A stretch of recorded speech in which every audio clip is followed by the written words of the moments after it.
Good afternoon, everyone. I thought I'd give you a quick rundown on our full year metric delivery for last year.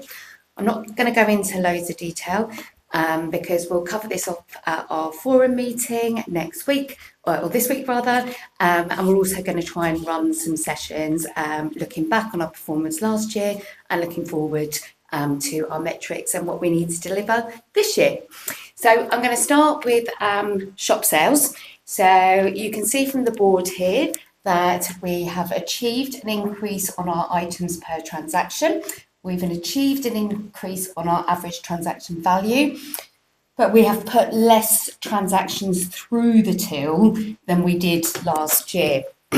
So they ladder up to us achieving £44.36 million worth of sales, which was down on last year, but only 0.3% down on forecast, so almost there. So the assortments that helped us nearly achieve that forecast were beauty, taking £5 million this year and a plus 15% on forecast, and kids fashion, who took £2.5 million last year and were plus 5% on their forecast. So we also had some assortment areas in the shop where, although we didn't beat last year or forecast, our performance outperformed the average of all of our shops. So those areas were electricals, which includes large electrical, but also vision, textiles and home, so all of windows, cushions, windows, towels, lighting, and bed linen, and again, children's wear. So those three assortments outperforming all other shops. So moving on to stock operations. I'm pleased to share that for the year, we achieved our ASAP count target. We achieved our track the gap scans target, and one to be really proud of, because the percentage of tracking the gap that we're doing is really high when you line it up against the estate. In fact, one of the highest of any shops. And then RFID availability, we didn't get there, so this is going to have to we're going to have to maintain our focus on this in the coming year, so that we've got our stock out for our customers on the shop floor, but also because more and more of our assortment is going to be RFID tagged, so we need to understand what the blockers are for us from achieving this target. So if we look at pay, we've achieved all of the measures. So we have not overspent on our pay budget. And in fact, when you have a look at the whole year, there is actually a bit of an opportunity where we need to be on the front foot with levers so that we can recruit more quickly, so we don't have periods of time where we fall under our budgeted hours.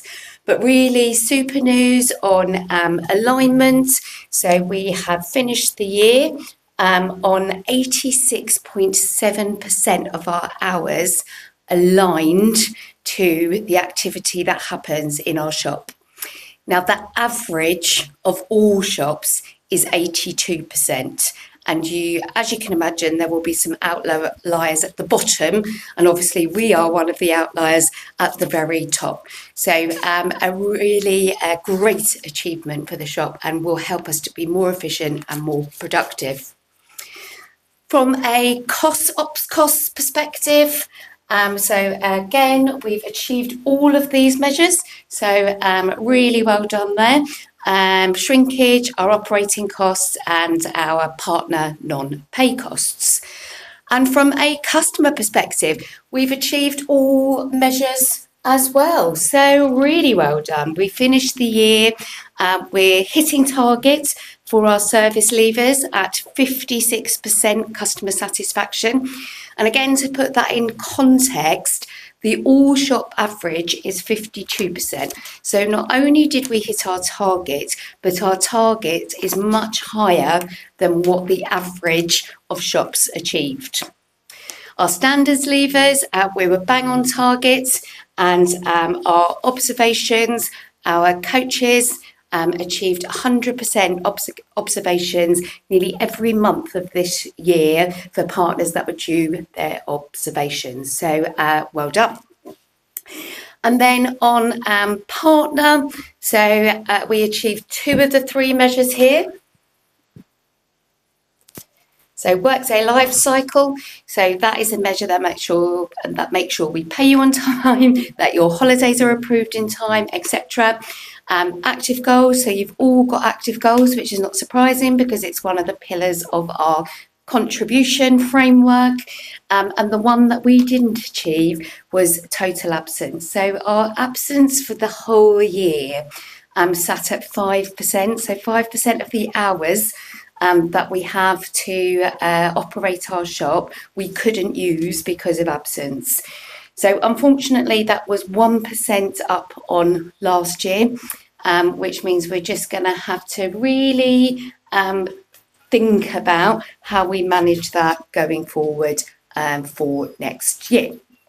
And then lastly, from a basic expectations perspective, we are all blue on our compliance. Which just at the bottom of the board here. Now, you might say that that should be easier to achieve. It's not. We are only one of 8 branches who have achieved that for the full year. So lots to be proud of here. A really, really big thank you. Well done. Like I say, we'll have the opportunity to look at the results in a little bit more detail in the coming weeks. But for now, thank you for listening.